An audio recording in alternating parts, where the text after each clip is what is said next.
Okay, thank you. Good evening, all, and welcome to our July WAS mini conference. Tonight we have a mini conference dedicated to aspects of queens, queen rearing, and queen shipping as well. Heads up, we're going to take a break next month. While you go to the beach, the WAS mini conference is also going to take a monthly break, but we will be back with a program for the rest of the year starting in September. So we'll look for you to come back, but not next month. Tonight, we have a fantastic program. I think a fantastic program, as I indicated. We're related to queens. First up this evening, we have Ted Miksa. Ted is a Groveland, Florida beekeeper. That's roughly the Orlando area of Florida. He is a third generation beekeeper. Their family initially started, like many of the eastern beekeepers, migratory, trying to find early pollen sources, going from Pennsylvania to the Carolinas, I think initially. Then many went to Florida. After that, they also were migratory into the Midwest to get the honey crops in the Midwest. That's a route many of our eastern beekeepers had taken. However, for the last 25-ish years, they have concentrated solely on queen production. Tonight, we're going to hear about that journey and that aspect in terms of queens and the business in terms of developing, raising, and then shipping, as well as shipping queens. I'll also point out that Ted is on the a console that they have developed in Florida, what they call the Honeybee Technical Conference, which is a group of the beekeepers to help advise in terms of policy, both in regulatory and also with the research program at University of Florida. He's also a member of the American Honey Producers. Joining Ted there, you can see is our speaker from last month. That's Monica King. Good evening, Monica, as well. Monica is the sister. Monica, as you know, if you were joined us last month, lives the other side of the country over here on the West Coast. She's in Arizona. Ted, I'd switch over and turn the program over to you. And good evening, and thank you for joining us this evening. Thank you, Dewey, and thank you for having me. I don't know how I got invited. I think Monica kind of broached it to me, and I said, yeah, I'll speak about what we do at the farm here. Like Dewey was mentioning about the family-owned and operated business has been is going on third generation now. My grandfather started it, and my dad kind of took on more of the queen production side of the bee business, and kind of went with it. So in other words, I'm trying to get to where me and my youngest sister have actually taken over ownership of his half of the business, and he is semi-retired. Everything we know has come from him and my mom over time of learning, and taught us to learn, and continues to learn to figure out problems that always arise within our industry and raising queens. So my mom is the main owner. I'm part owner and manager, and then Martha is she's the youngest of six, and she's also part owner. I'm just going to go to a slide that kind of shows, this is my great-grandfather, Andrew Miksa. They started out in Western Pennsylvania, around Transfer, Pennsylvania.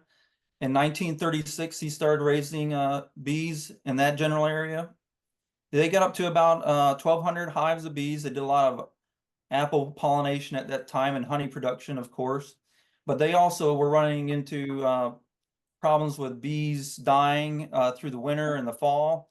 And they're all trying to figure out different ways to combat that. And that was when the migratory started up in our business. was through my grandfather and my dad in the 60s. They would come down to Carolinas and then eventually to Florida here. In that center picture, you see my grandfather's actually with bees behind him, and those are really nice, healthy trees from probably the 1960s. It is really hard to see any trees like that around Florida anymore. As the ages go on, some of these pictures depict a little bit of the vehicles and whatnot that Dad and my grandfather used to migrate.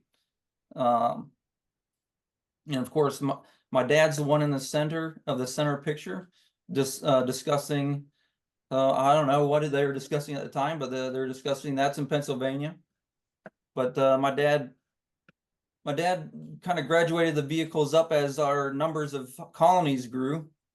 The red truck to the corner of the screen, that was one of their first rigs that they might use to migrate. And then he went on to semi trucks and that after that. Let me see.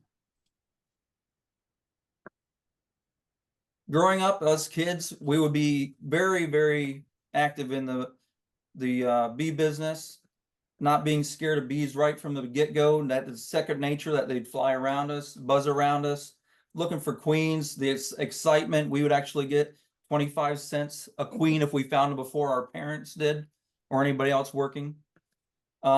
The very center picture shows all mom and dad. This is actually a picture from this Saturday at my dad's 80th birthday party.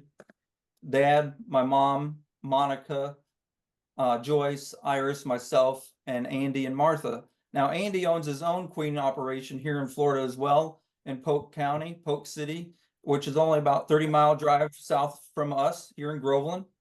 And then I said Martha's the youngest on the end. That's my other partner in the business. The pictures around are just us doing just the everyday nuke. We're pretty much doing nukes in most of these pictures and caging queens.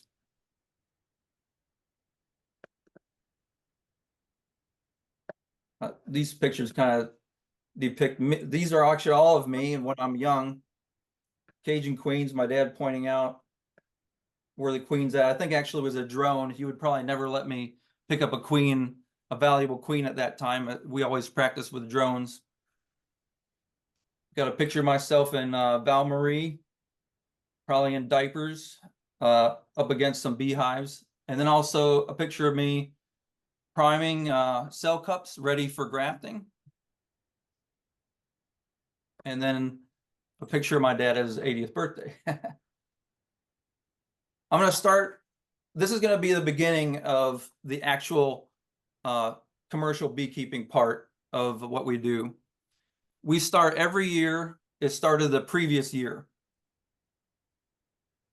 We buy in a lot of pure line queens that will be producing daughters from the next year for all of our customers. So if there's a market for a new queen, and I'll just put it out there, like Russians or Saskatchewan, any types of queens that somebody may want the next year, we need to be purchasing them the fall of the previous year.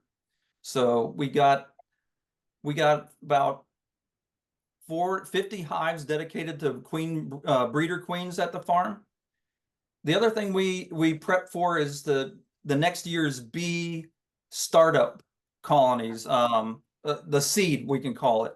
We send a semi-load of bees up to the Midwest to go through the honey crop and into a fall.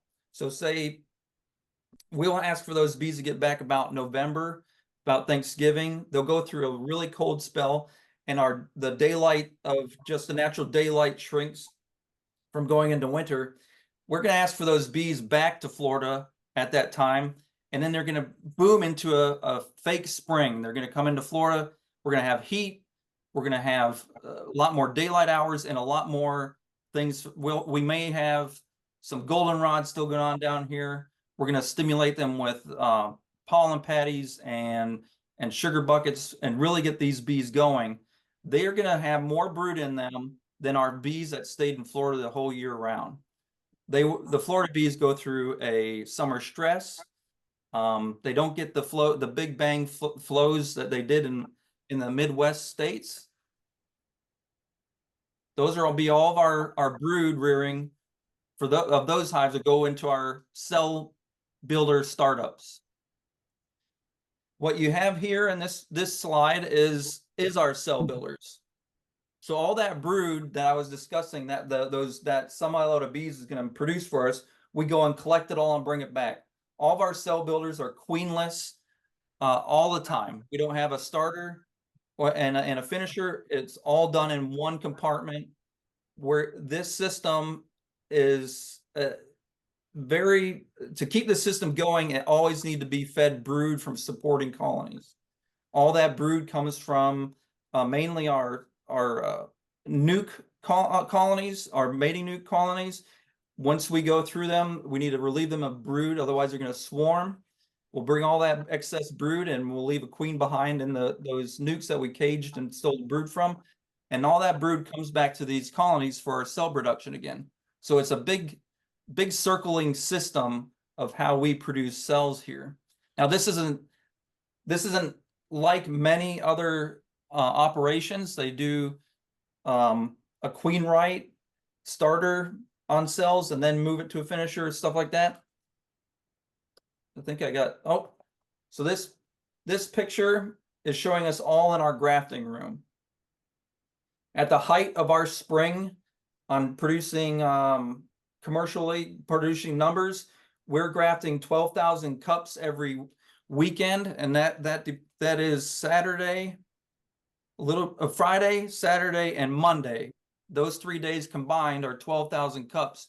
We start our season of grafting the last week of January.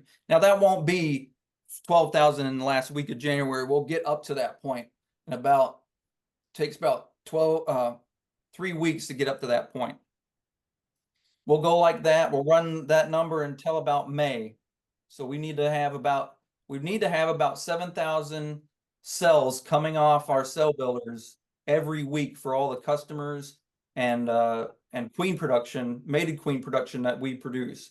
We produce about 18,000 mated queens in an annual season and about 300,000 cells. And when I say 300,000 cells, that's not always sold. There's these categories in which that 300,000 is like, some go towards the mated nukes, some get shipped, and some get picked up at the door. So that's where those numbers come in. I'm going to try to run some video. I'm not sure if it's going to come through yet. I've never done this before on a Zoom.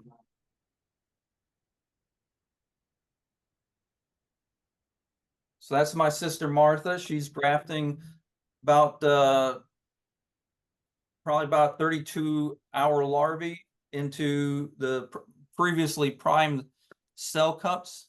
I'm going to do another video of my dad grafting. You may be able to see in this video a little bit of the technique used to graft.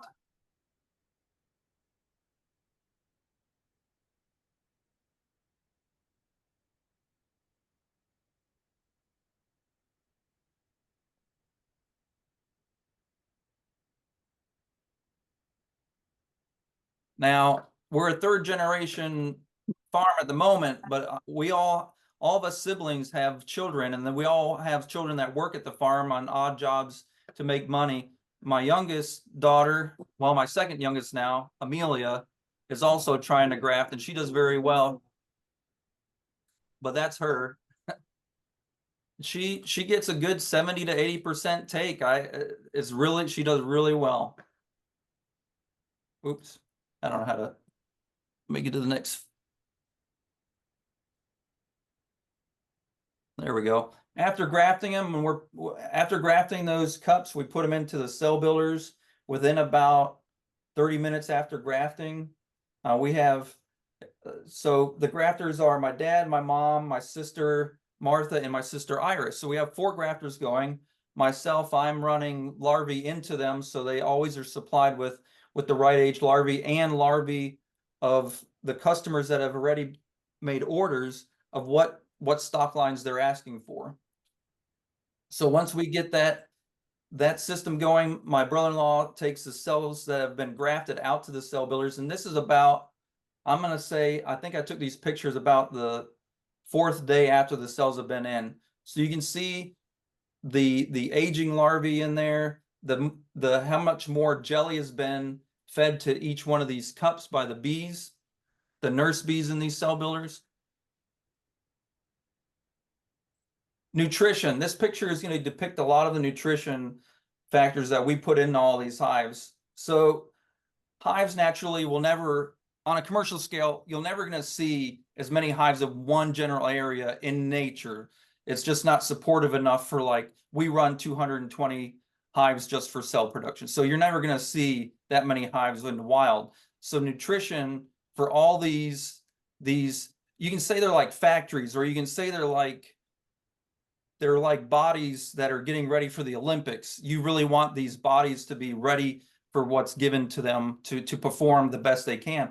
And a lot of that is this nutritional diet. We know that they're getting a lot of natural stuff in. So I'm not going to say that anybody that's in producing queens needs to do this when they're producing queens at the right natural time and environment in their region. But we're doing this on a large scale. We want to know that the diet all the time for these nurse bees to produce the royal jelly in their mandibular glands, to have the right diet, to have healthy jelly for the new queens that are coming out for our customers. We use about 15 to 20% natural pollen in our patties.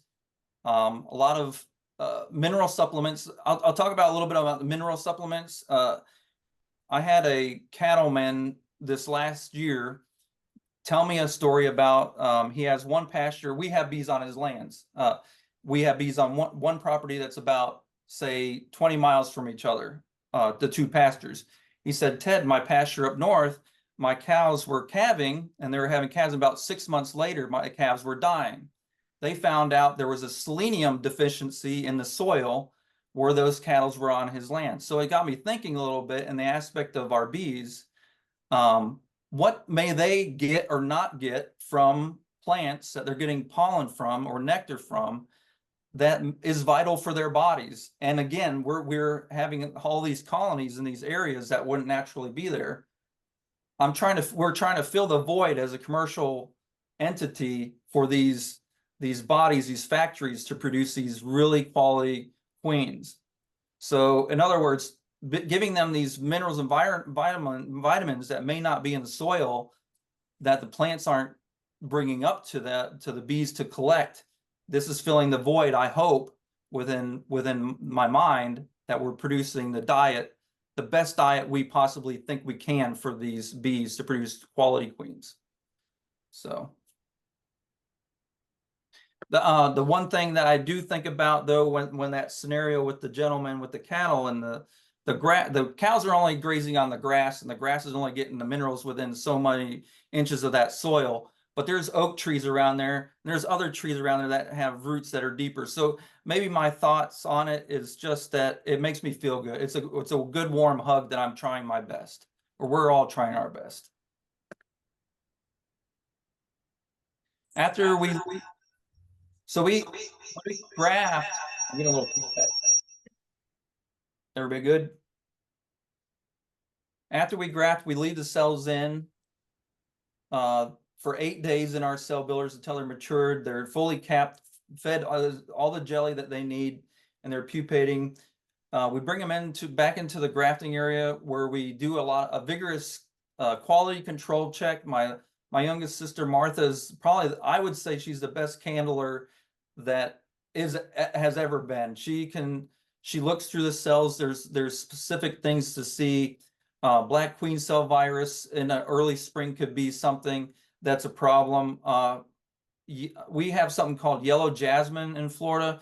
It is a vining, flowering, very fragrant, and attracted to the honeybees, but very toxic to the bee as well. They'll bring that back, and that really decimates our cell production. So not just how well the takes are, it's also Martha candling to call out the bad cells, gives us that quality control, so the customer has the best outcome possible for him or her in their hives to have the cells emerge.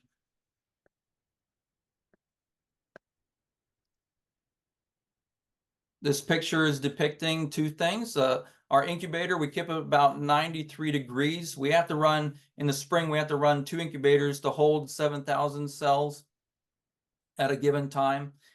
At this time, we're shipping 2 dates. We have 2 emerge dates, excuse me, and 2 shipping dates, Wednesday and Friday. We do this so then the customer may have, if he has workers that have off on the weekends, he has Monday and Tuesday to make the splits, and then the cells arrive on a Wednesday and emerge. And then therefore also on Friday, he has time, or she has time to prepare the new splits or nukes for all these cells. In the very middle, that's a rack of about 102 cells there ready for pickup. And the picture in the other picture in the corner where I'm holding a scale, that I'm going to get into a little bit more on the shipping, but this picture is just the beginning of the shipping.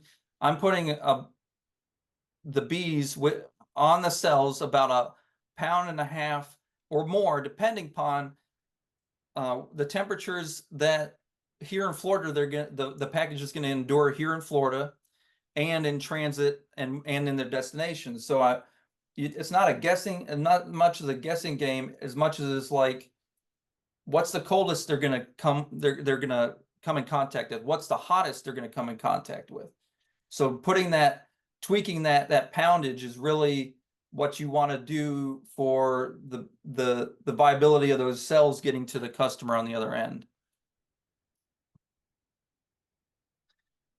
The cells that get shipped all get put on these yellow shipper cell protectors. Now, my dad helped Jim Payson when Jim was alive to develop these specifically for shipping. Shipping cells is not a new thing. I guess what we're doing is in our modern world, this is what we need to do for shipping. In our modern UPS and FedEx, what they all go through, because I think, and Larry may know this later on, that I think it was AI Root or Kelly were doing it back in the early 1900s. They were shipping cells as well and bees easily. So this is just our mechanism right now of our modern world of shipping. The cell protector helps not just protect the cell from being jolted around during shipment, but also if the customer gets the cells on the day of emerging, if the cell emerges, the virgin queen is not going to be out stinging the other cells in the package. So that's the system. We keep them from being bumped around inside the package. Over on the other side where you see the scale again and the bees, there looks like I got, what's that? Or is that me? Okay, 1 pound, 10 ounces in there. And this is early spring shipment, so I'm putting a little bit more than 1.5 pounds of bees. We have styrofoam. Actually, I can probably show you. Am I still there now?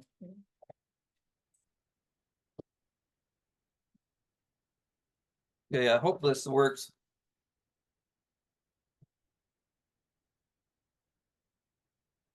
Oops, I hit something. You hit something. All right, it's okay.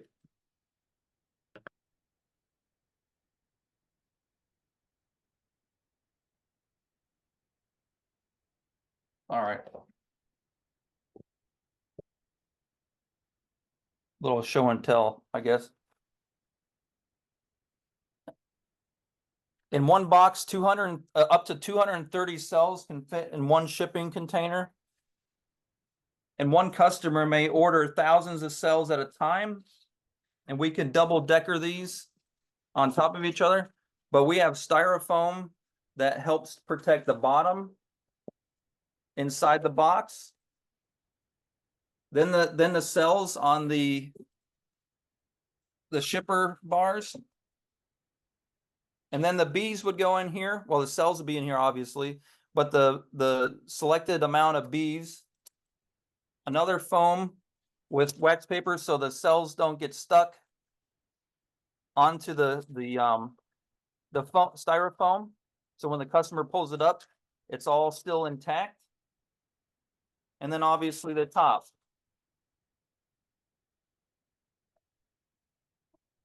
Now, I should note that it does take a healthy queen cell to go through shipping. Like, I mean, and healthy, they need that diet of royal jelly. As much as you can get those cell builders to produce for those cells, they're going to be able to go through more stresses that they would never have encountered if they never went through the shipment. So that's an important thing. So like if you're producing cells and you see that maybe you're not taking the time to feed them a vigorous diet to have that jelly, maybe the on the other end they're going to be a little more damaged or not as good as quality. You have to start out with a good quality product to end with a good product. The other one is in those shipper boxes, we're selecting the right age bee to be the attendants for keeping temperature. You don't want to have old bees, greasy bees that have been robbing, or too young of bees either. So they're really good mid-aged, probably just after nurse bee age, that are going into these packages.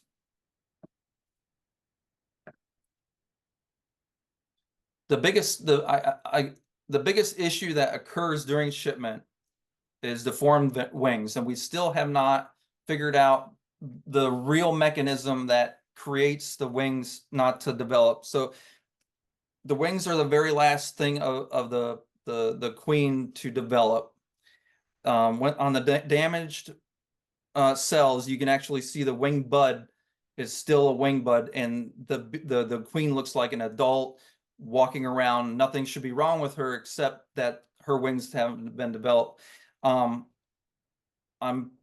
My feeling is that they have encountered at the very wrong moment of their pupation stage a heavy drop is my feeling of it. I know there's a lot of feelings that it's temperature wise related, and it may be actually go hand in hand. Temperature can slow down the metabolism, and then if you have a drop at the same time with a metabolism drop, also probably gonna be the issue. I mainly say this because you can take a frame of brood that's capped over of worker bees and just accidentally drop that on the ground and put it back in the hive, and later on you can tell that everything's fine with those worker bees. Why didn't they get damaged wings? Or a bear has went through the bee yard, and wow, why don't we see the same effect there? So that's the risk during shipping for us as the producer, and the customer takes the risk of what happens in the cells, that you can't see those variables when they're putting them in their hive, what has happened or not happened. So that's a risk that they do take. I think we're going a little bit off past the shipping now into a little bit of pictures of our mating nuke yards. We have everything up off the ground for workability. And bull ants, we have bad bull ants here in Florida that really will overnight actually destroy a hive. So having everything up and accessible on stands is a big thing for us. We run two different types of mating nukes for our commercial queen production. Well, I'm going to call it we call it a 2x4, 2 compartments, 4 frames on a standard size box with 2 separate entrances, obviously, for those queens to go out and mate. I'm going to run a video.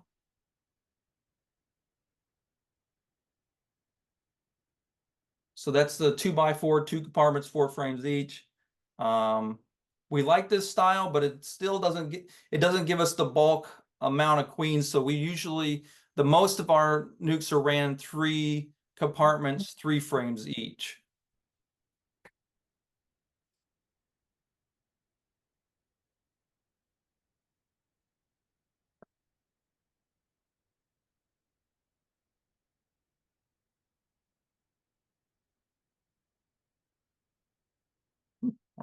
Same time. Yeah. Try to pause that one.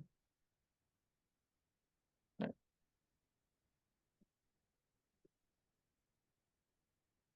I don't know why I don't have any audio to it, but I'm imagining I'm discussing about how we have everything set up on the stands and locations, and that a lot of research has shown, or not say research, a lot of experiences are that go and paint all your tops of your lids, paint your entrances different colors, have them farther apart and everything. We've done a lot of vigorous things with our nukes to be able to have the best outcome, try to get close to 100% as possible. That's what everybody tries to do, right? But we never found it to be that big of an issue when we have actually 10 nukes right there on each stand with entrances within a foot from each other. The biggest things we find to be a risk with matings is weather related problems, and maybe mosquito hawks. Here in Florida, we have the dragonflies sometimes can be an issue.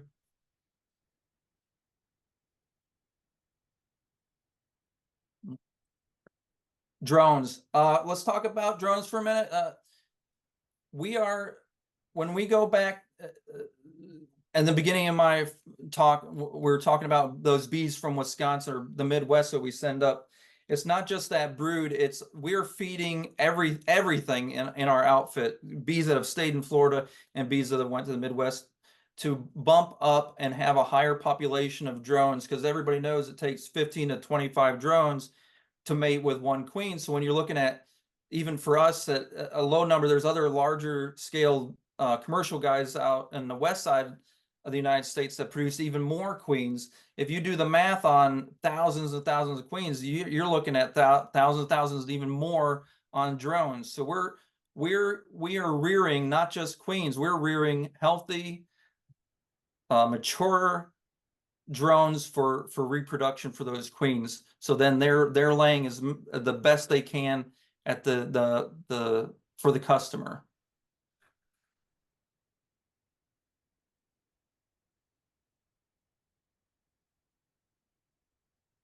When I talk about laying and those drones, sometimes a queen looks beautiful and big, but it doesn't always mean that she's a good queen.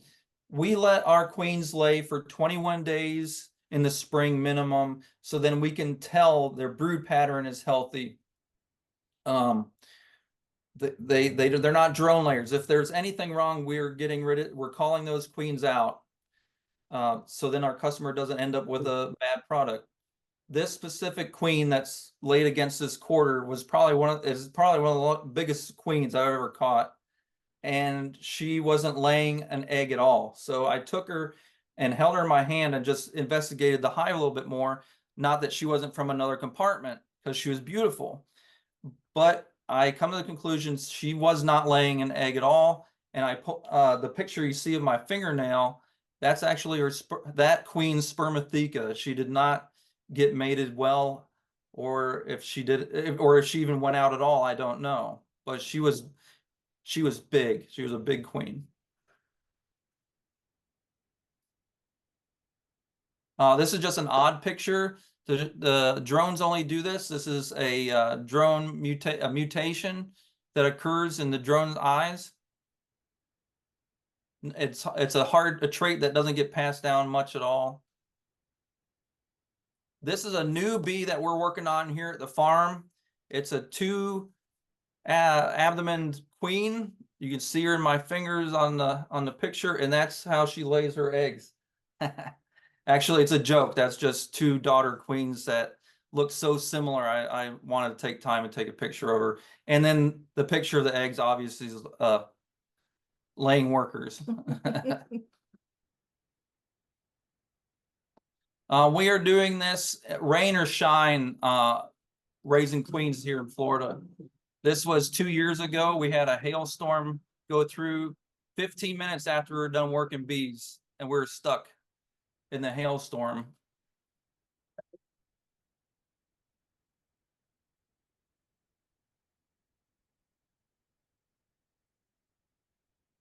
We're on a vigorous schedule.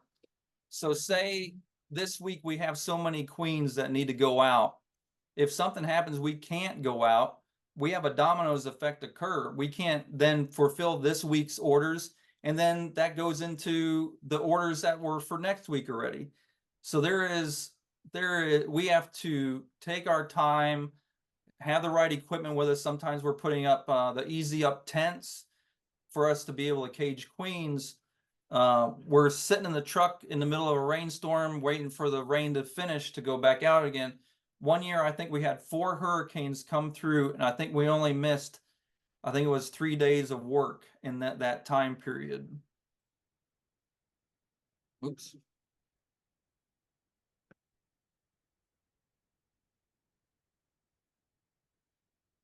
On the farm, we have about 300 acres here now in Groveland at the farm that we own and operate. Mom and dad planted in about 1970s when they bought the land. They bought they had a bunch of eucalyptus trees planted.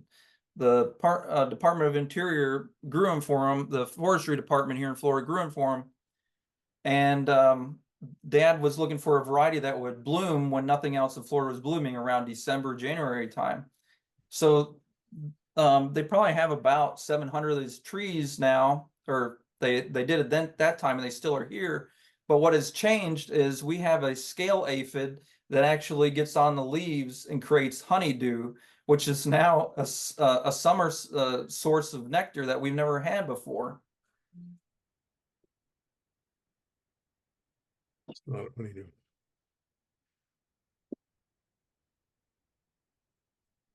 So in other words, we're always planting and always curious on what we can plant for our bees here at the farm that are producing queens to have the most natural diet we possibly can.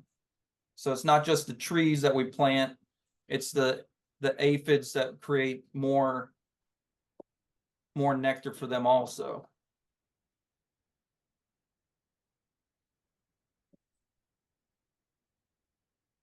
What we also have at the farm, we got up to this point almost in the last 5 years. We probably planted about 2,000 of these. It's called Vitex Negundo. It's also a big source of food for the bees all summer long. They're actually blooming yet now. They were blooming probably back in June, end of May, June. So we're planting for food. We do buy in a lot of sugar in a year. This has been our best year spring that we've had in a long time. We haven't bought in much sugar. We maybe went through one tanker load, which would be 40,000 pounds of liquid sugar. My dad's always planting and propagating new plants.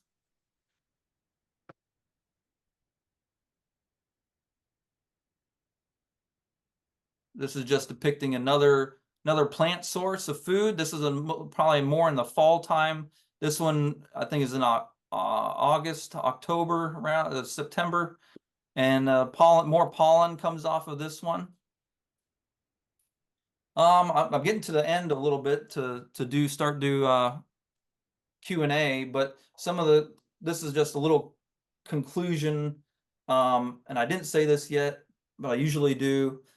It takes 1 frame of pollen, 1 frame of honey, and 1 frame of clean water to produce 1 frame of brood. So if this is like an equation, if you want to say this is like a mathematical equation, if you don't have one of the numbers, you can't do the equation, you can't get the answer. So your answer is brood. If you want brood, you need to have these items for the bee readily available for the bees to produce. So you can understand producing quality queens, you need to have a lot. Early spring, we do have a lot of cool nights come in here in Florida. So at that time, you know what all bees do, they cluster down, they don't feed much, they're just trying to stay warm. But what we're also trying to do at the same time is have them not, hey, think about staying warm, but feed these larvae, these cells to be good cells. So we're making sure we're having that protein, like the earlier picture, that protein is right in the cluster, right in the center. If they can't get to it and eat, they can't feed. A bee will averagely feed a young larvae every 15 minutes, visit a larvae every 15 minutes. Imagine if we couldn't do that for our children, what would happen too within the time they need to eat. It takes so if you're looking for anything, it takes about 6 weeks prior to any hive product that you want to do to manipulate that hive to be the largest population at that time of production, of say honey production or pollination, anything like that. You need to give yourself 6 weeks preparation time to feed that hive, to make sure it has a good queen in it and everything like that, to produce that productive hive. So I think I'm coming to the more of to ending of I'm actually on my last slide. So I don't know how we open this up for Q&A or what would be next. Okay, thank you. Thank you, Ted. Thank you for your comments. Yes, we've had some questions come in. Although you were young at the time, have you ever been producing honey in Florida because you were migratory? Family was migratory at one point, and that was, I presume, for honey production. And the segging over to being only for queens, have you also had honey production in that time? Okay, so as far as my memory serves me, is we were producing honey in Florida. We had enough orange blossom around. We were making more than enough that we can handle as far as producing queens at the time. Actually, for a queen producer, honey is a bad thing, right? But before we were major queen producers, my mom would actually extract honey by hand, and at one season she extracted 25 drums by hand down here of orange blossom honey. Why we transition, or how we transition, is dad learning grafting at an early age of 19 with Dr. Norman Gary at Cornell. Beekeepers started to recognize what my dad was doing and asking for queens for their own operation. While he was doing it for his own operation, my dad was doing it for his own operation. So that just over the years, that transition of more and more beekeepers knowing that, and the outcome that was coming from their hives from splitting on a timely basis and everything, that drew up to the 1997, where we stopped migrating and stayed in Florida for only queen production. But yes, honey, we did have and we don't have very good honey flows anymore. There's only one major one. It's our Florida holly, and it starts up in March. That's our main flow, and that's it anymore. After that, you just ride between small flows, pollen sources and nectar sources after that. Yeah, and so much of what your dad's been looking at in terms of plants and growing plants is pollen sources more than mostly pollen sources? Well, not really. We don't look at what it's providing, but if it's a plant that the bees are collecting something off of, it's better than them also working on, with having how many hives we do at the farm. It's better to have them not looking at each other either. You know, I mean, robbing can occur a little bit faster, but when you have multiple things for the bees to look at to do, they're less apt to look at each other. When we're working 200, we actually have more than 20 hives on the farm. That's the number we have dedicated for the cell production. We have the 50 hives of breeder queens, and then we have 5 mating nuke yards on our farm as well. So if you think of all these mouths to feed, the more we can plant, that gives them more to do, whether it's pollen or if it's nectar source or not. The Vitex being the majority, that gives more nectar than it does pollen. Yeah. Okay. Early on, we were showing your dad doing the grafting, and you mentioned a question on priming. So Lorena Corzette had asked, how are the cups primed? The process of priming, we take a little pipette. I'm not sure, I may not have gotten that, did I? So we take an eyedropper pipette, and we're sucking up a little bit of jelly from the jar. And we've gotten into jelly production here, experimenting with jelly production too on the farm for excess jelly for more queen food. But we're just taking a little eyedropper and transporting it into each of those little cell cups. It's really, how would you even say, smaller than the end of an eraser. It's a very small amount. It's just enough jelly, a bed of jelly, so that when you transfer that larvae over, that it gives a surface tension that you can then leave the larvae back on the jelly that's in the cup that's been primed there. This priming also gives the effect of what is called double grafting. What double grafting is, where you would graft into a cup, a dry cup, give it to the bees to start feeding. Then after, I think it's about 3 days, you bring that larvae back in, the cells back in, you take out that larvae and put a new larvae in that bed of jelly again, giving that an increased amount of jelly from the beginning of that new larvae's life. Larry might explain that in the next. Yeah, okay. Larry may touch base on that more than that. I won't talk too much about it, but you're right. I think what you said. Do you dilute the royal jelly to make it easier to put a little bit in the cell, or just yes and no. So when you get the product in, some of it we have to buy, and it's you just, over time, the more you work with it, you can tell if it does need diluting, and you'd want to dilute it with like distilled water, something that's pretty much equal. What does it say?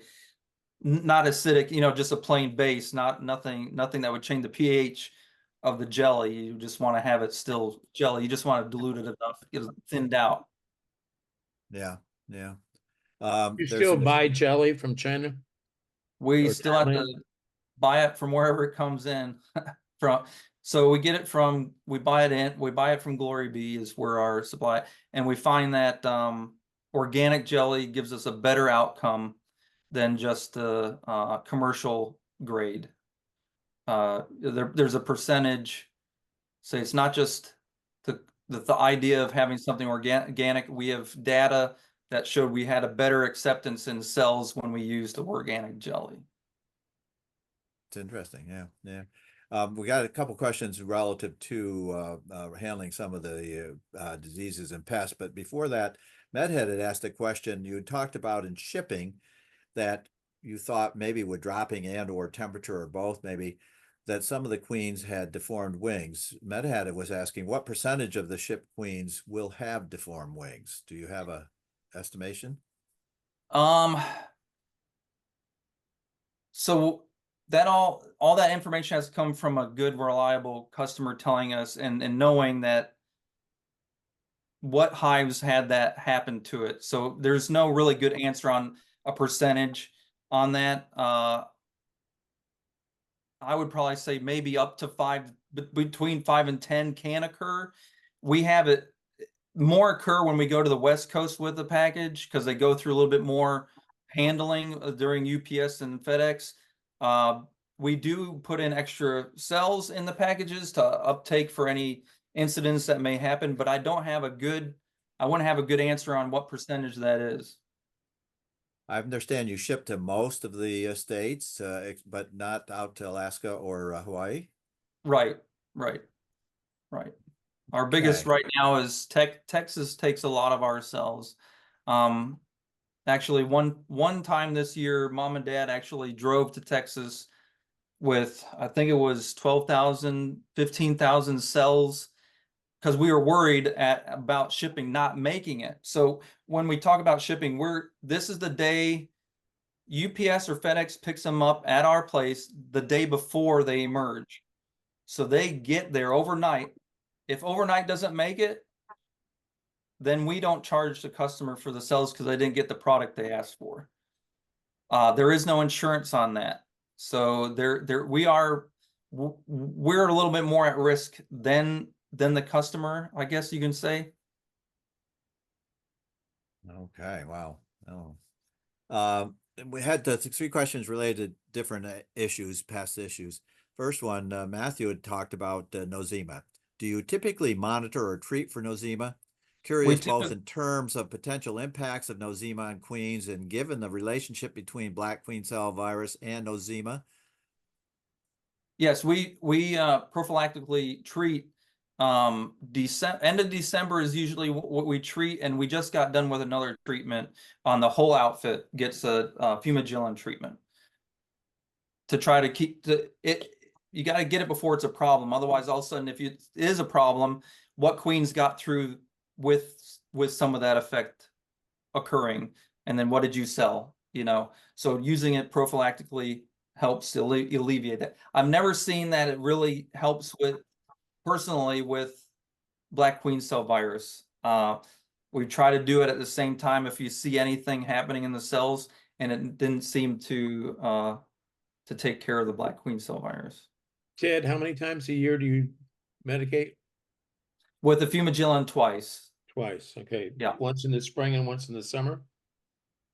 Would be our December, our winter, coming out of our winter, like the solstice about around December The 21st. end of the year, the new year? Yeah, yeah. Okay. And then just now, so summer, going into summer. Right. So like the Okay. summer stress, we have a lot of stressors going on right now. So that would be Okay. why we do it now. And has that been Yeah. long-standing? You've been doing it for years with the treatments? Yeah, so Dad actually helped at the Madison Bee Lab on get that certified for bee use, if I remember correctly. So he has had hands-on with fumagillin. There's actually a story behind it. When our family was just growing, I think it might have been just Monica and two other siblings or one other sibling. Dad didn't treat for 1 year, and he was taking care of some breeder queens for the lab in Madison. When he sent them back after taking care of them here in Florida, overwintering them here in Florida, they died on the lab shortly after, and they checked them for eczema, and they had it. So that they got worried that they knew my dad knew the vital use of fumagillin to keep eczema down. So they called him and questioned him in case there was actually a resistant strand. And then my dad mentioned that he didn't because, it was a rough year that year, and the family was growing, so the expense he didn't take on feeding that. Oh, So wow. It's after a that- story. After My that, fault, I had to eat. after that, yeah. After that, it's been a protocol. And actually, you see it in the journals that queen producers actually would advertise the use of fumagillin in their queen operation for a marketing. Yeah, and early on, How- yeah, right. How do you apply the fumagillin? Is that Mad Hat? That is That's Mad Mad Hat. Hat. Yeah, Mad Hat. In How's it pollen going? pollen cakes is the best way to feed fumagillin. Okay. Pollen cakes is the best way. We feel as it gets through more generation a bee, not just the sucrose eating. Like if you just put in your syrup, you may be only getting it to the certain what would you say cast members of the hive that are consuming that. With the protein supplement or the protein patties with natural pollen, it feels as if you're getting a better coverage, that it works better for your money too. I mean, it's not, and we're talking about, what is it, 120 a bottle, I think now. And now I don't know it's Man Lake has the sole production of that now. I think since what is it up by you up in Canada that stopped Actually, producing. now VitaB Health is a supplier for fumagillin in the United States. Man Lake got out of it a year ago. Oh, okay. Yeah. Okay, Talk to Dave Westerveld. I will, because I have a stockpile from what we had just bought, so I'll have, when we keep it on hand in case the next year something happens in the supply chain, that we have it. Yep. Good plan. We've had two just huge questions, one on mite control and small hive beetle. So maybe you want to say something, John Cackett asked, what do you use for mite control? All right, we don't just use one thing. You have to use a few different things to offset mites having resistance or building resistance to one active ingredient. Going into fall, we do use Apivar. About November, I start putting Apivar strips on. We follow that up with Apiguard, and when our temperatures in Florida is prime for using it, Apiguard can have run out queens for us down here in the heat swing. When we have Mother Nature has her mood swings, that we have that happen. We have to mitigate when and how much we put on the Apiguard, the thymol. Then I've also incorporated in the use of oxalic acid I'd maybe do one drench, and then I've started experimenting with the time release pads, with just large scale what we call our palletized hives. I haven't done it in the mating nukes much. Okay. And then how about something we're not that familiar with out here in the West, but small hive beetle. Joe had asked Joe Rawls, how do you keep small hive beetle infestations controlled? In the beginning it was rough. So like 2003, I think, is when around about the beetles started coming around. The biggest problem was for us was hives in storage. Like if something did die and you wanted to store it in a warehouse or in a trailer, that's the most part. The beetle larvae would destroy the equipment or poop and grease up the equipment bad. Now that we freeze everything, that there's no bee, if there's not a bee on equipment on frames, they're in freezers right now, like all the time.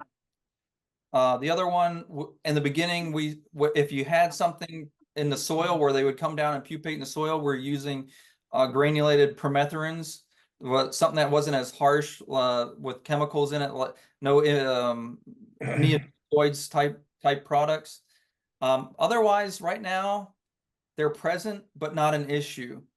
Now, if we're visiting our hives on a regular basis, once a month minimum, maybe even more, we're making sure we're queen right, making sure there's no problems in the hives, and that's really the combating of beetles is hive strength. Okay.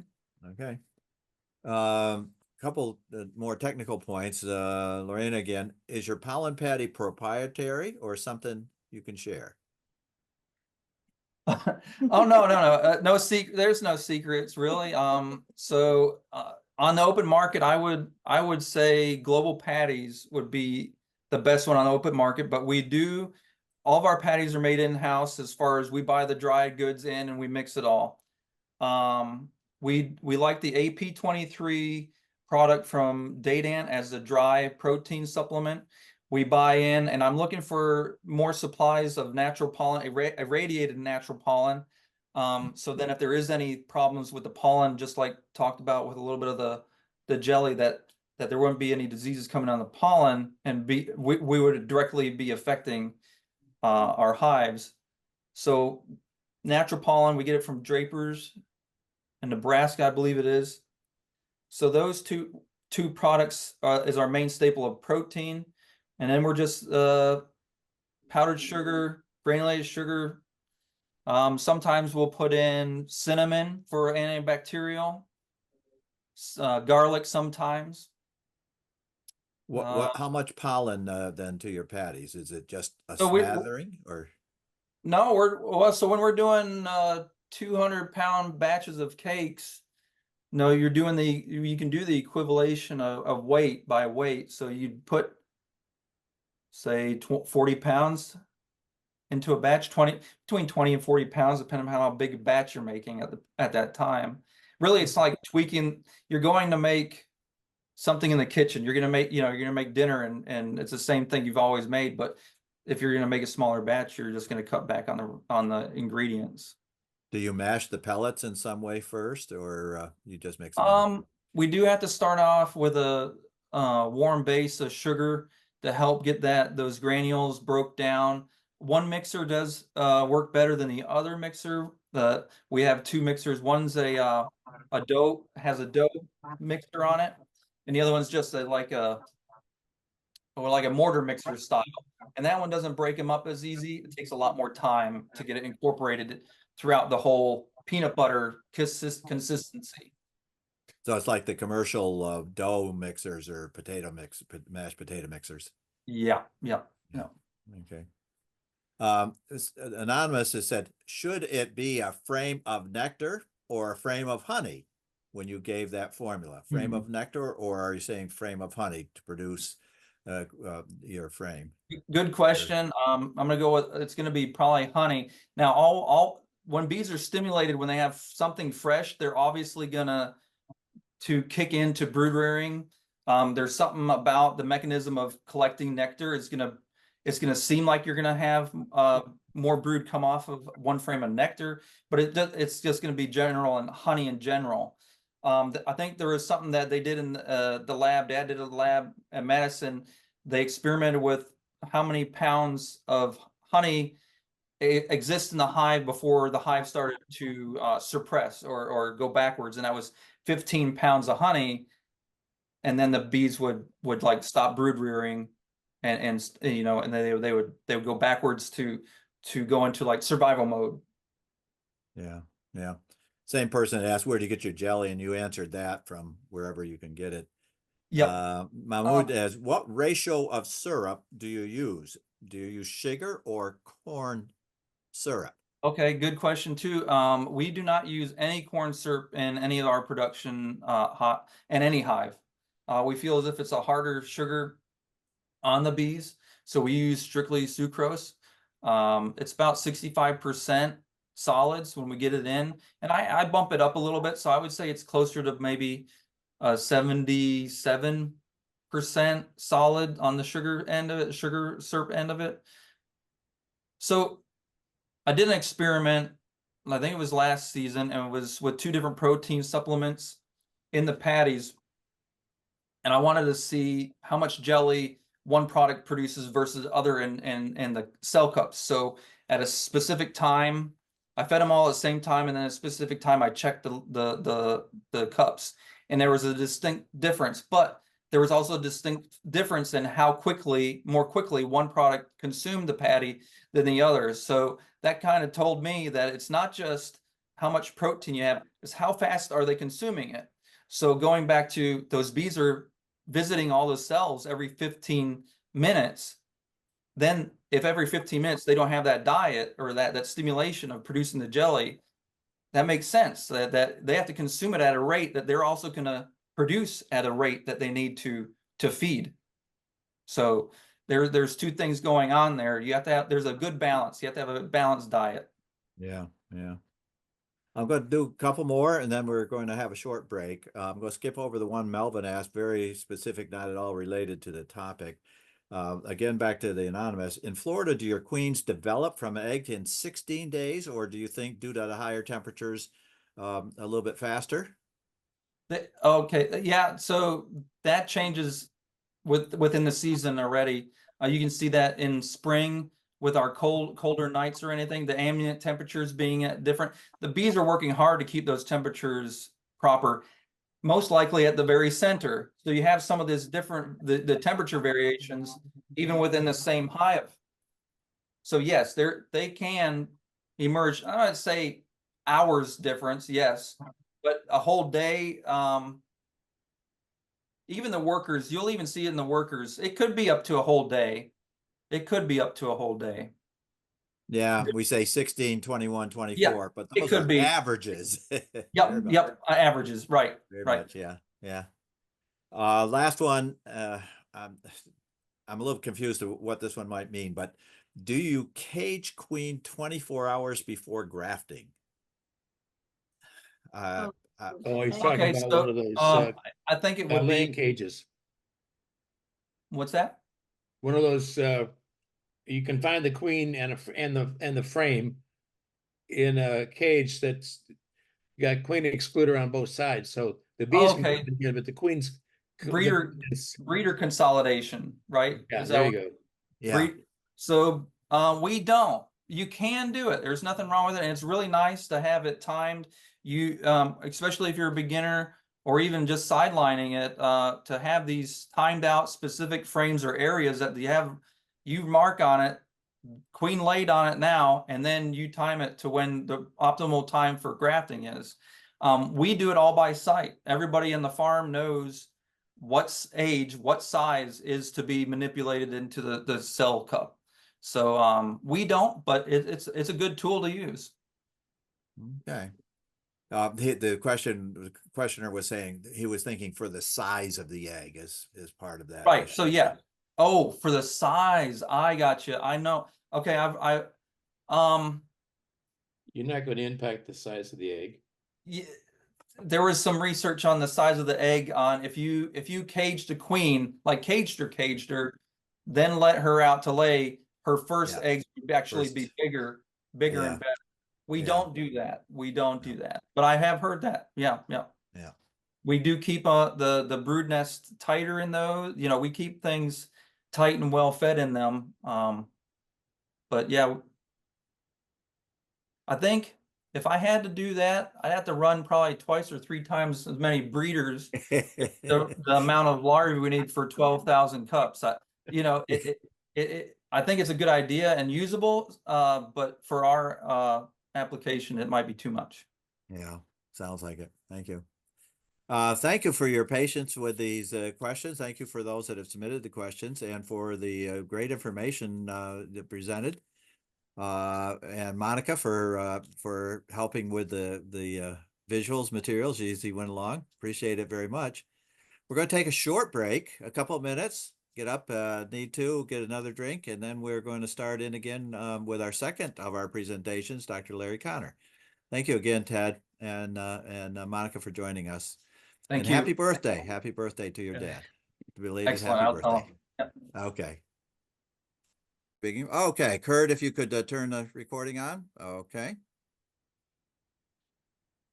Okay. Let's see if I can Continuing find our it. discussion on queens, we have Dr. Larry Connor.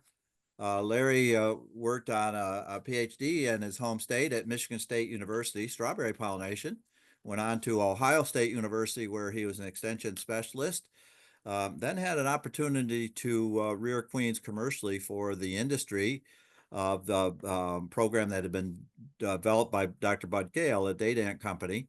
And so then moved to Florida, where they were rearing several lines of queens for commercial production, using primarily at the time artificial insemination. Since then, he is dedicated to beekeeping education. Following the completion of that program, he moved back to moved to New England and started beekeeping education service. He's been a big fixture for all of the Eastern groups offering short courses. He has taught the EAS beekeeping short course started with it and for another number of years. Then had an opportunity to buy Wickwass Press that had been started by Dr. Roger Morse at Cornell, and had a chance then move back to Michigan, where he had started it, and today has the biggest of the publishing companies, specialty publishing companies, Wickwass Press, with mostly bee and bee related materials. He's a lifelong dedicated beekeeping educator, and as part of all of that, has a lot of favorite things that he does with bees and beekeeping, and certainly one of them is queens and queen rearing. So it's my honor to be able to have Larry join us for the second part of our program this evening. Welcome, Larry, and Yeah, thank you, Dewey. Appreciate it. I just want to make sure everybody can hear me all right. So if you on the panel can coming hear well. me, I suspect Yes. everyone else can do. Thank you, Yes. Ted. So I'm just going to I always say I'm going to keep it short and sweet. That never happens. But I want to talk a little bit about the little biology of the queen, and we're not going to get into drones tonight. That's another talk. I could do that, but you probably don't, it'd be midnight by the time we finish. So we don't want to get too wrapped up here. But we do want to review the queen's morphology, and Ted sort of gave us an overview, but this will give us a chance to review it. We're used to seeing queen cups in our colonies, more in the spring than the other times of year, but probably if we look hard enough, we can find them 12 months a year, Florida, Michigan, Oregon, wherever you are. A cup, by my definition, is an unoccupied queen cell, but once there's a larvae or an egg or a larvae in there, it is a queen cell. And these are two cups that are now cells, and you can see the bees are adding wax along the rim. And of course, if there's a larvae in there, they're going to be feeding it fairly frequently. So these are new cells. They develop. This is kind of a funny looking cell, isn't it, Ted? In terms of how smooth it is. And you see that from time to time, but this is a natural cell. And yeah, quite often the bees will put a lot more wax on that cell. So I'm not too sure what was going on there. I think that a lot of beekeepers are going to use their own queen cells for a lot of their queen rearing. That may or may not be a good idea, but you know, I think every colony that's worth anything is going to swarm. So the argument that you shouldn't graft from or you shouldn't raise queens from a swarming colony, yeah, well, it's sort of like saying you can't pay attention to your most productive animals on the earth. So we want to look at it. But here, remember the wood cell bases? This is a class we did many years ago.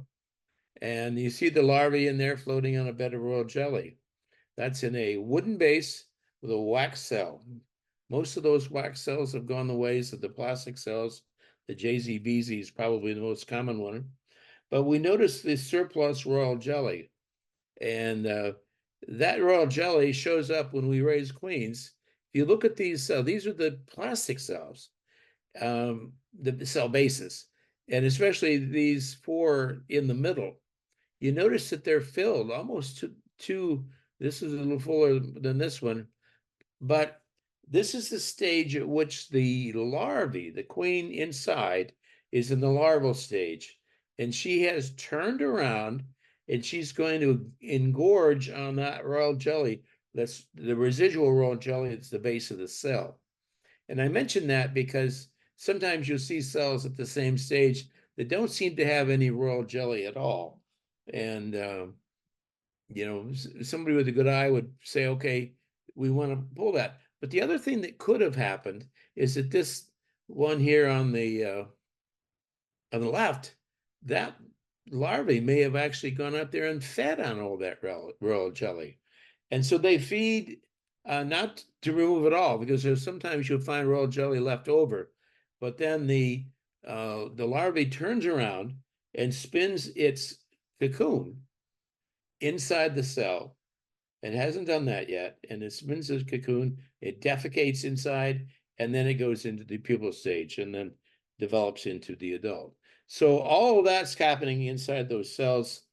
And Ted, I can't tell you what the answer is to your question about when is that magic moment or the danger moment for wing formation, because I still haven't figured that out myself. So we want to talk today about some backyard beekeeping ideas that you may want to look at. There are a couple, I'm very quickly going to talk about some non-grafting methods. Using your own cells. Here's some, looks like some fresh wax with some queen cells. It may be supersedure based on the positioning here. And can you use those? Yeah, once they're sealed and harder to work with or harder to handle, hard in terms of more wax, then you can use them. Or you could just do the simple thing that many beekeepers do, is they take that whole frame out and very carefully put it into a mating nook or an increased colony, and they then take that, use those, let the bees figure out, which I see 3, maybe 4 or 5 cells here in formation, so being formed. So those are things you can do. Here's some cells that you see 3 here, but if you look back on the other side, there's another cell. There's 4 cells. So if you got a really sharp knife, you might be able to cut each of those out and try not to damage and use those cells. So if you've got 5 or 10 colonies of bees and you got a good sharp pocket knife, you don't have to do a lot of queen rearing. You can just use the Mother Nature's benefits. The other thing you may want to do is go back to your Langstroth, the original Langstroth, and read how he was able to take, and he would remove the queen from a colony, and he'd have 4 colonies in rotation, and he'd remove the queen from one, put it into a nuke, and then let that colony produce queen cells, and he'd use those queen cells for his needs, and then replace that queen, and he'd rotate these queens so in and out of the cells. Some people use I'm not sure this is in the right order here, but they use cells like this This beekeeper insists on using 2 cells. I'm not sure that's necessary. But you see they've kind of cleared out some of the wax, pushed that in. And here's another Florida beekeeper that does a lot of queen rearing, date ants. And these are 3 deep frames, different style. Everyone has their own, but this Wendy Latner does a lot of queen rearing, and she's got these set up with these nice hive stands. I'm sure they've all weathered since this picture was taken. There is a system called the NICOT system. I think it's still available. This book by Grant Gillard out of Missouri, he talks about using it. I have never used it, and I've heard people say that they either produce too many cells or too many cups or not enough. But the idea is to trap the queen on there and get them to lay into these cups, right here, and then you've got some really nice plastic equipment that goes with it. Probably the best part of that whole system are these immersion cell, or these, I call them hair curler type arrangements, where you can put the cell in there, let them emerge, and go from there. So that's an option some of you may want to look at if you don't want to get into what we'll end up concentrating on here, the doodle method. The Miller method is a method where you kind of cut wedges a comb out and let the bees and put that comb into a queenless colony, let them draw out the cells along the edge. And then again, with a good pocket knife, you can come along and remove those cells and use them between 2 frames of brood with a toothpick in there to kind of secure them.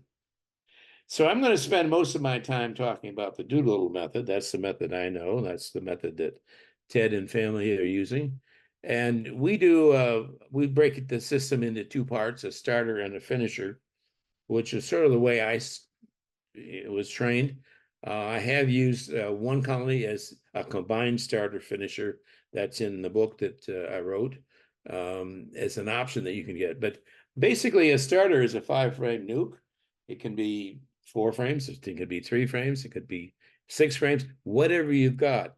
But it is a confined system. And you're going to add the bees from a nice strong hive. So here we've gone, I have friends that don't like the fact that I do this, that I put the bees right on the ground, the frames right on the ground. I have to have a special box to put them into. Well, kind of hard to train me to do something different nowadays. But these are frames that we're looking for the queen or queens that are in the colony. And then we're going to shake the bees off into a box that has 2 or 3 frames of food, pollen, and preferably honey, pollen and honey. If you don't have honey, nectar will work fine, and a sponge with water on it so that they've got a water supply. Appreciate the fact that Ted mentioned that in the summary slide. So we're shaking the bees off, and you're going to get 2 or 3 inches of bees off your frames of brood.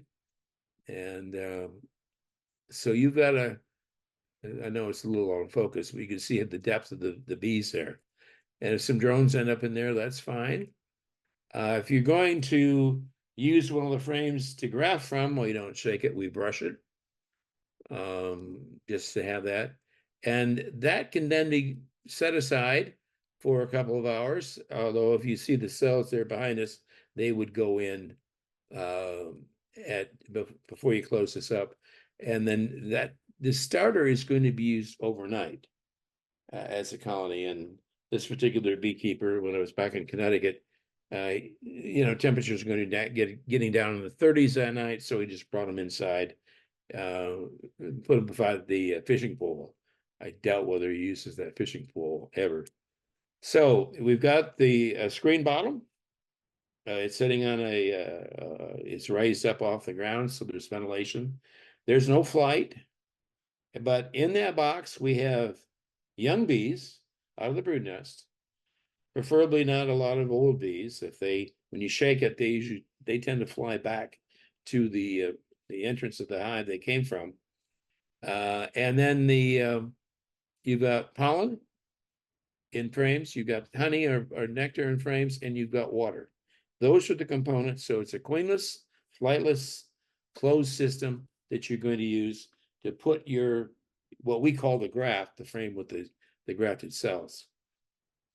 Now, the process of transferring, you get to see a few of these. You're going to go into a colony and look for areas. Well, if you've got seal brood, you know that these are probably too old, but you may have some eggs over here. And you train your eye to look for those. And you turn that frame over, there may be quite a bit on the other side. So you want to look, and then you can brush those bees off, make sure you don't hit the queen at all. And these are cells that the queen is laid into. And she's backed up. First of all, she inspects the cell, and they think that she's able to detect the cell size to determine whether or not she should release sperm for a female offspring or not release sperm, so you end up with a drone if it's a larger size cell. So you end up something like this. So we've got frames, cells with honey up here. We've got some 2-3 day old larvae, some 1 and 2 days, and here's some larvae look like they've just hatched. This one quite recently. And then you have a few eggs. There's an egg, there's an egg, there's an egg. Now, we don't want eggs. Every class I have, somebody's going to say, I want to try grafting an egg. And so what you're looking for is a larvae that's, if your screen is large enough, you can see this C-shaped larvae here. Here's one that's a little bit bigger, but it's floating on a bed of royal jelly. I like the ones that are floating on a bed of royal jelly. This one over here, there's not enough jelly there yet. So it's going to be harder to move. Can you move it? Of course you can. When you're producing a lot of queen cells, you have to learn to judge what's going to work best for your operation. And if you are just starting to learn how to do the grafting process, you need to make sure you've got the larvae like this one that has a lot of royal jelly, this one, but you're not going to graft anything this big. These larger larvae are going to produce an inferior queen in terms of not being, she may not be, even though you use a larger larvae, you think it'd be a bigger queen. That's the reverse is true.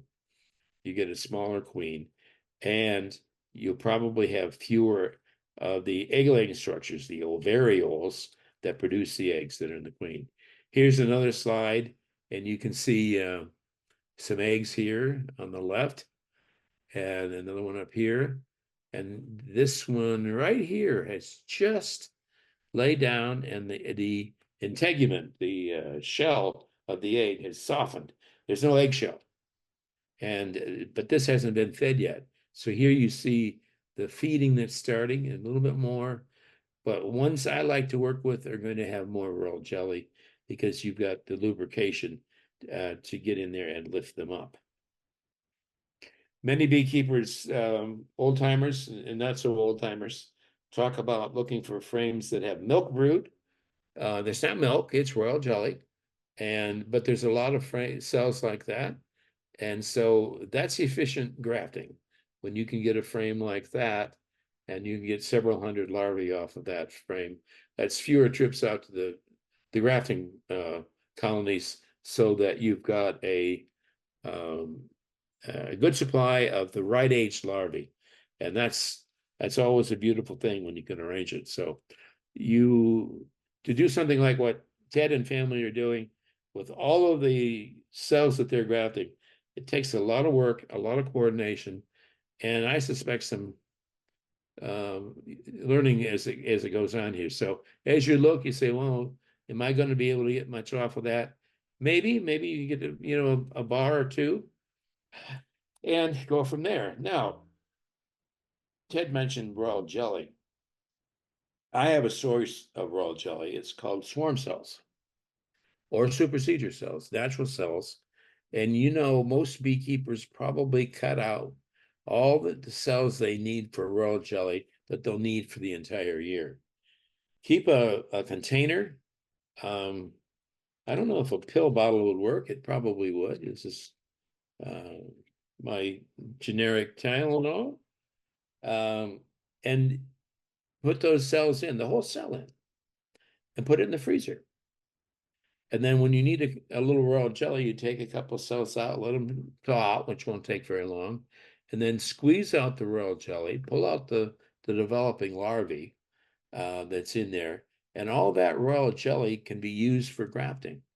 Now you can use it as is, and that's a good food source. And if it's from your colonies, you know they don't have a lot of, or you know what pesticides you use for so forth. So here's a really high-tech system. This beekeeper uses a pickle jar lid, and dilutes the royal jelly, half royal jelly, half tap water. You know, I guess you could take a bottle of bottled water and measure it out. And then he has a nail that he's used because it works for him. And he dips that in there, and then he's putting a drop of this royal jelly mixture, this slurry, if you will. And see how that kind of looks like what we saw earlier with those well-fed larvae. It's a little thinner because it's diluted, but you're able to put these cells, oh, let me go back to that one. You can see that drop of jelly there. Now you can use pipettes. I think that's what you use, Ted.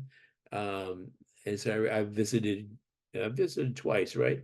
And so I can see how a pipette would be useful and getting the exact amount, but we're not that sophisticated, if you will. And so you could have a container of royal jelly. You could have that pickle lid, whatever you want to have. Where most beekeepers run into a challenge is learning how to transfer the larvae. And by the way, I always like to point out that Gilbert Doolittle, who developed what we call the modern method of queen rearing, the grafting method, he never used the word grafting in his book. Well, he does once, and he's talking about grafting apple trees.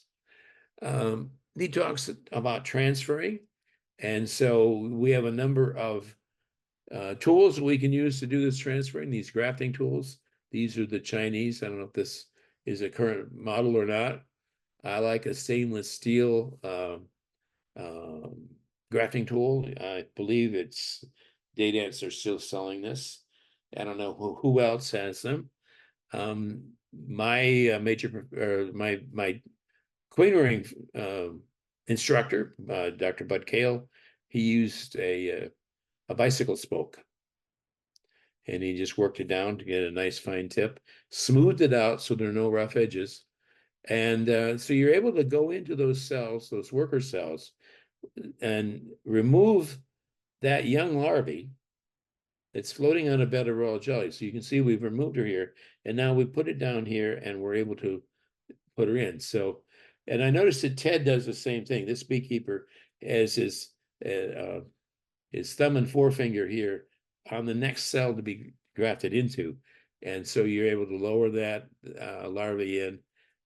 It's another larvae, and put in there, and then I think we've got a twist. Yeah, so there's a slight twist to get the larvae off that royal jelly. So that just shows you the size or lack of size. And Larry, I'm going to go to this one here. I couldn't move the bees because it was just sliding down the cell. Yeah, this is what I want. Sliding down the cell, just touching the jelly, sliding off the spoon and away.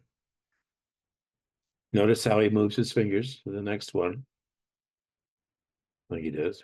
Sliding down the cell, sliding down, touching the jelly, backing and sliding away. He's gonna find a different. Okay, I'm good. I found another spot. Sliding down the cell, backing away.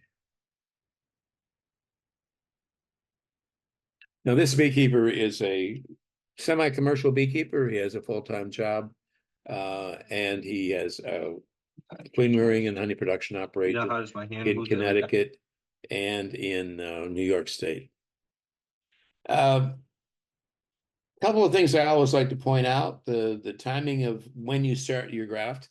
When you get started in the season, you can graft too early. You can start producing queen cells before the boys are ready, before the drones are mature. And so the timing works out that the drone brood should be sealed for 5 days or longer before you start grafting.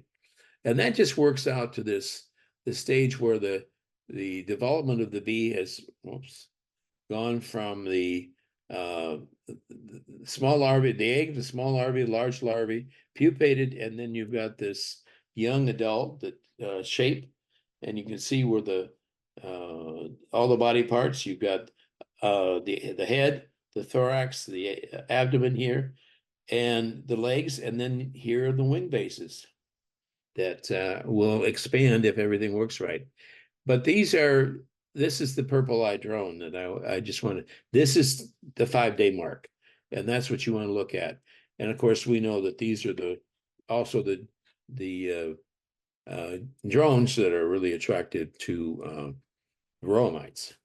So we can put these grafted larvae into a cell bar. This is a double cell bar where you can put 2 rows through a total of 6 cell bars on this frame to go into our starter box. We just slide in very carefully. You see we're keeping everything inverted so the cells are facing up, so we don't have any possibility any cells will fall off. Each of these different colors, the beekeeper here was a different grafting source. So he came in with 3 different bloodlines, if you will, or colonies that he'd selected. When we did these slides, he was just getting some of the early Minnesota hygienic queens, and it was working with them. So that kind of dates this whole production, doesn't it? Other people use different methods, and there's no right or wrong way. I'm not too sure where they learned their cell spacing, but that's neither here nor there. Well, I've done classes all over the places. The class I did in Texas, and so we're always improvising. So here's a starter we've made up, and here we're pulling out actually removing the cells after they spent the night in the colony, and you can turn those over and look at them and see what the take is, what percentage you had that you've worked. When we did classes, we'd have people put their initials on the grafting on the cell, usually on the grafting frame, so we know who had done what, and each did 5 or 10, depending on the size of the class, and they were able to see how well they do it. And when I was teaching these classes, we try to do the grafting process twice so people could hopefully make an improvement. So these are going to go into the finisher colony. And the finisher colony is basically like these 2 colonies right here. These are double deeps, and there's a queen excluder between. And the queen is below, and you've got brood frames above that you've raised above so that you can use that to produce, if you will, an artificial environment for queen rearing. So here's our finisher. You've got a queen excluder here. So the mother queen, if you will, for this colony is down below. And now we've got 1, 2, 3, maybe 4 frames of worker brood, open and sealed brood with the nurse bees on it. You want all these young nurse bees up here. And now you can alternate. If you had that double frame that we just saw, we could put that in there and then push them together so that they're nice and tight. Some people would have a division board feeder upstairs. That can be messy when you're rotating brood and so forth. So other people use jar lids and so forth. So we skip that. This is a commercial operation in California. Each of those colonies, each of these cell builders was established with a package of was 15 pounds of bees, nurse bees, to make up each one of these. But there is a queen down below, then a queen excluder, and then the cells go up here. And then they usually have an empty box up here to catch all the sugar syrup they're feeding, and just try to keep a constant flow in here. This picture was taken in late February, right as the almonds were finishing up, or the almonds were in bloom. That's right. Here's a colony that I had brought in for a class. Here you can see a feeder. We've got probably a food frame on the outside. Sorry. And then 4 frames of brood above, so we can split those open and put 2 or 3 frames of graft into that colony, and they're going to stay in there until about, as Ted says, about a day before those cells are due to emerge, and then moved into a mating colony, a mating nuke. We're not spending a lot of time on mating nukes today, but I think Ted gave you a few ideas. That's another specialty, but it's pretty straightforward.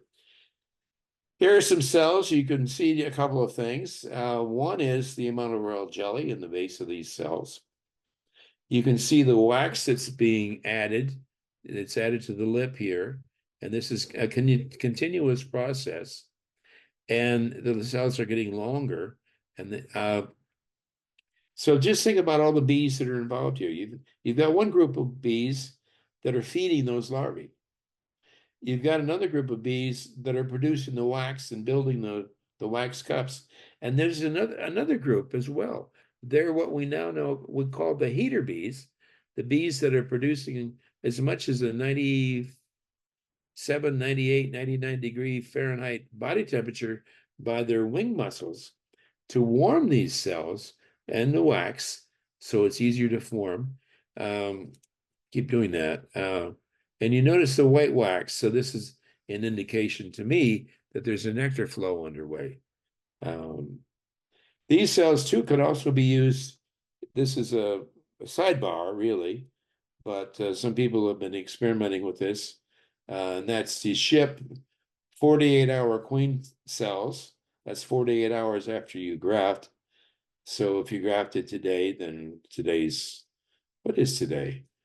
You wait 2 more days and then you're going to ship those out to somebody, or somebody's going to drive them home in their pickup or their Volvo or whatever you're driving nowadays, and use those for to put into your own finisher. Let them finish the bees will finish those cells in a queenless unit, or in a mating nuke. You could just put them right in. Ted, those are some of your cells that you produced. One of my visits, and you can see the length of the cells. Ted didn't tell you that they dip those cells before they graft. They dip them in wax to do 2 things. One is to make sure the cells stay on the grafting bars, but also they dip them down, and this is upside down because these are cells now, but when they were the cells were in position, they get waxed right up to the lip, and that gives those bees an advantage in having all that wax available to them to build out, and they'll build out a much longer and a very nice cell. And that's, I think, one of the things that Ted's dad and mom have worked out over the years. And so you can, as you saw with Ted's talk, that you can ship these cells, and people can pick them up. You've got the cell protectors, and then you can worry about the drones. So, all right. So I am going to have to credit my co-author here with Dewey's textbook. We're now up to 480 pages. Dewey, we may have to stop sometime. And then to talk about queen rearing and making increased colonies. Of course, I would have to recommend these 2 books. This book right here, the best section as far as I'm concerned, is the chapter I've got there about the Miksa operation. It really makes that book very valuable to many beekeepers. I have had, probably half a dozen people this year send me messages saying that they've reread Increased Essentials. They reread Queen Rearing Essentials because they're going out to make up nukes, and start raising queens. So that's my talk on small scale backyard part-time queenery. As far as you can get a hold of me, feel free to email me, ljconnor@aol.com. Yeah, I'm not that guy. And we'll have to get to the drones some other time. Do we have any questions? Thank you, Larry. Thank you. Very good summary of the various processes. We've really zeroed in on that aspect of cells and grafting and priming.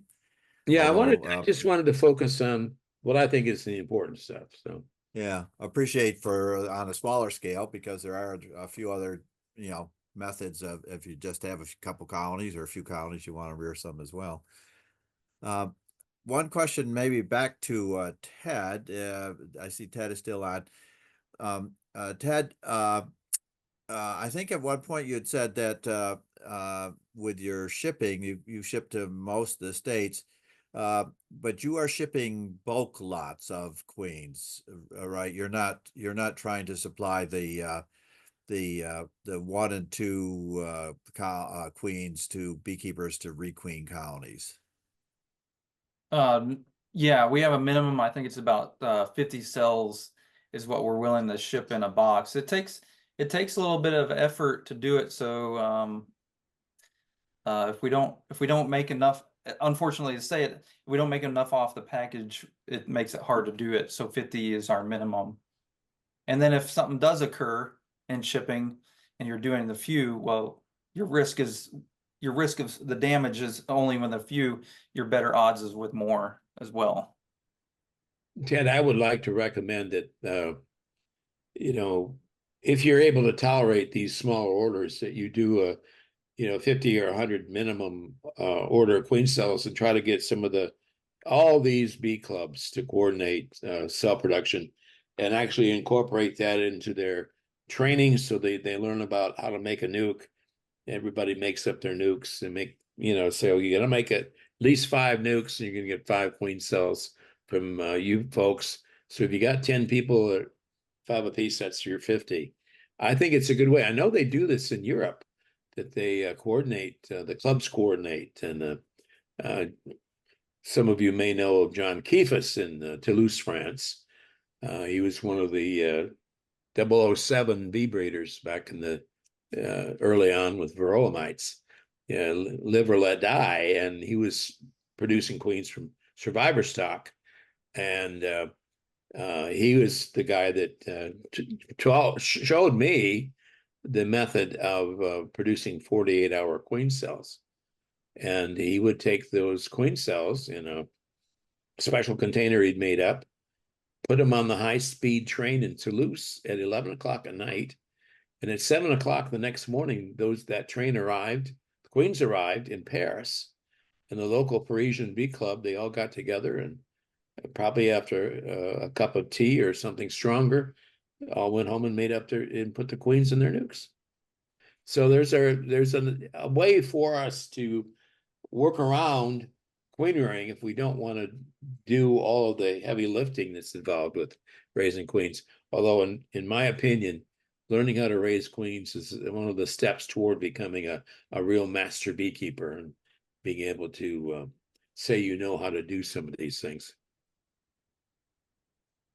Larry, and you're teaching people to rear queens with the many courses that you've offered. Some of them we've done jointly.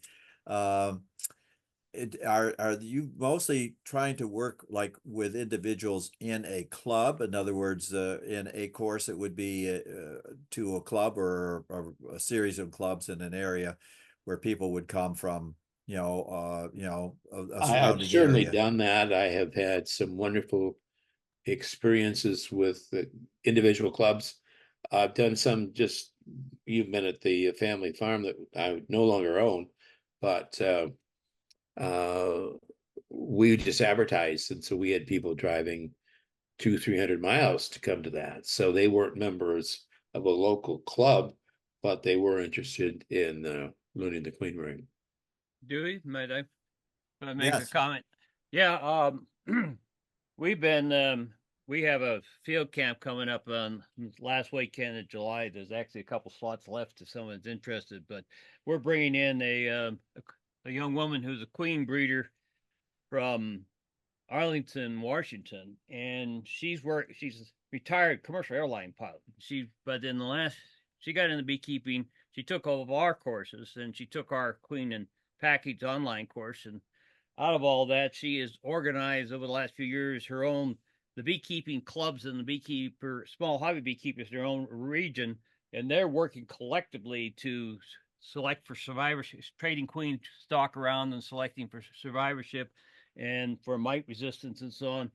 So I think she's doing it the right way, and she's basically came over a few weeks ago. We've been having a real problem up here keeping queens alive during the winter. The stock just doesn't survive. And she brought us some of the best looking queens we've seen in a long time. So, but that's kind of speaking to what you were talking about, Larry, and, you know, it's a little bit different, but she is working within their collective, so they exchange among each other and work together. Then you get an area that's selecting queens rather than somebody hoping, kind of, I think, futilely, that one colony in the backyard is suddenly going to be the magic answer for mite resistance and so on. Yeah, and you can get more stock selection, you know, by the participants. Yes. Thank you, Jerry. Thanks for sharing. We got a couple of questions there. The first one Yeah, is I see them here, Dewey. I can pull them up. clarification. Yeah, Michael Morrison's question. Yeah, I think that we got one here about which do I like, plastic or wax. I've had more disasters with wax because sometimes the people that are making wax cell cups, if you don't make them yourself, they overheat the wax and the bees will tear them down.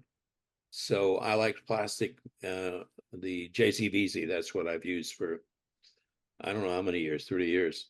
And there's another question here from Michael about cell cups up or down. Well, they're in the cell bar, they have to be facing down.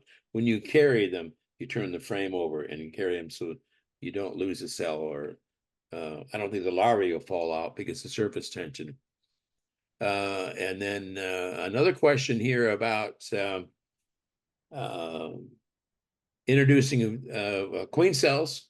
I would say that, and Ted, you can adjust this. I would like to see a cell go in within 24 hours of its emergence. So the day before the queen is supposed to emerge, that's probably the best thing to do. Now I have another question here about introducing a virgin queen. I will use virgin queens, and I have produced a lot of virgin queens for sale. It's a topic that requires a fair amount of training beforehand.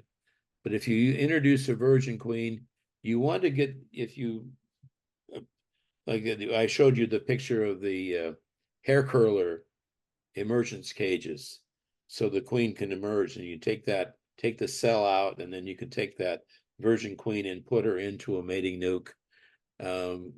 I leave her in overnight and then come back and either release her or have a candy plug. So anytime you want to do that, most people say, well, then how old a virgin can you use? And I try to answer that with a question: what age is a queen when she's mating? So if a queen is mating at 10 or 12 days, that's probably the age that you need to get that virgin into that colony. Otherwise, she may get too old. I've had people say that they've used virgin queens that are as old as 4 weeks, 28 days, and the queen mated. So, you know, we still have a lot to learn. Yeah. Ted, I saw earlier in yours that you were using the plastic in terms of your grafting. Have you ever used and made the natural cell, the cup cells, and then use those? Oh yeah, when we were kids, Dad, it was like once a week, every night that day of the week, we would have, I don't know, he had 7-10 molds, and he would have molten wax and warmed up bars ready to form wax cell cups, and we used them up till while Jim Payson brought out the plastic cell cup. And a lot of work went into designing what we use now is the plastic cell cup. A lot of people don't realize it's not just a molded plastic piece. Jim actually used a microscope and have rough edges on purpose in places on those cups for better acceptance of the bees to produce a cell on the plastic. Ah, okay. And you're shipping How- mostly in the How close I JZBZ, can right? get this, but this is a gift from Bud and Kale to me back in the 70s. This is an aluminum model of a wooden piece of for dipping cells, and the beekeeper that gave the wood piece to him had taken the diameter and the measurements of several hundred natural queen cells, and this is the average. So I've always thought that, and when you look at the plastic, it's a pretty close fit. But this is one of my treasures. You know, means nothing to anybody else but a beekeeper. Yeah, yeah. Larry, I would like to go back to the Virgin Queens shipping and introduction. At one time, when I was in Ontario, we shipped a lot of hatched or emergent queens in cages to different beekeepers. If it arrives within 3 days and introduced, that was okay. After 3 days, I think we got very variable results of acceptance and a successful mating. And these are virgin queens? Virgin queens, yeah. Yeah. So we actually encourage them to come and pick up the queen cells because there's no assurance of good quality queens if it is past 2 or 3 days of after emerging. And of course, the question is always, is this a function of them being in shipping mode, you know, outside the colony, or is this because of the age of the queen? I think the shipping can be just as much of a factor. Shipping mode, we never really had some push. We had questions here in Canada because again, distances. It was within the same province, and we ship it like within 3 days. But the question, it was mainly queen lost after introduction, or the introduction was not successful. Hmm. But that's Yeah, my yeah. experience. It's a question that people dip virgin queens in nectar, honey, water. I've heard Oh, of yeah. vanilla, weak beer. And how does that work? Has anybody had any luck with that? I don't do it. So Drug use. I always figured if I spent $35 on a queen, the last thing I want to do is to dip her into something that might kill her. Exactly, like that's what I'm saying. If your queen's now too expensive, don't experiment with it. Do the sure thing, and that was to get you the results you want. There's a question about the weight of a virgin queen for instrumental insemination. I know that research has been done. I don't know the weight. I think Tibor Szabo at Canada ended up he retired to Guelph, didn't he?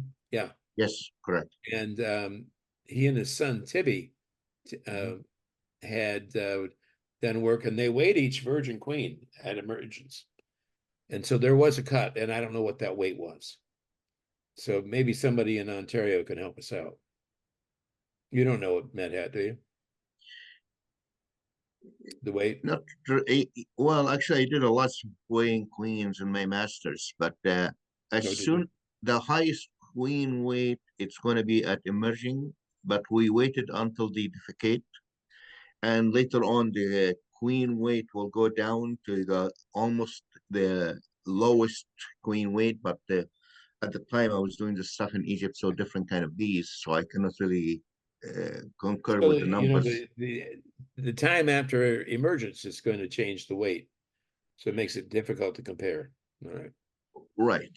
So in reality, yeah, that's queen weight. The most significant one, its research was done also by Norman Gary and somebody from Canada.